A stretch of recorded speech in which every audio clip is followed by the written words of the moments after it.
Si en este puente de México, a las 12:30 de la noche, una niña te pide aventón, nunca detengas el coche. A las afueras de un pequeño pueblo en México, hay un puente antiguo.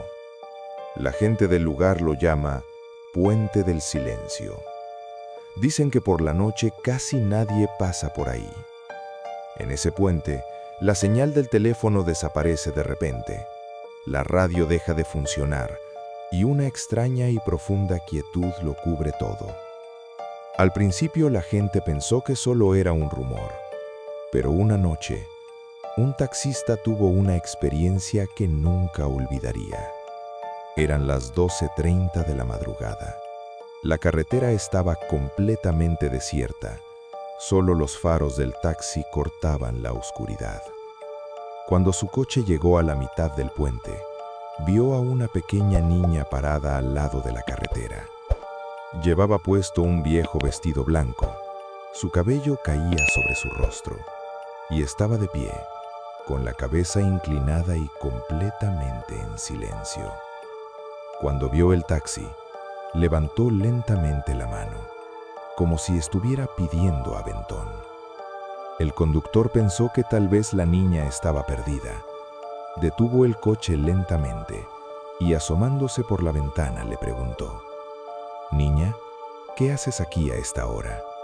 Pero la niña no respondió.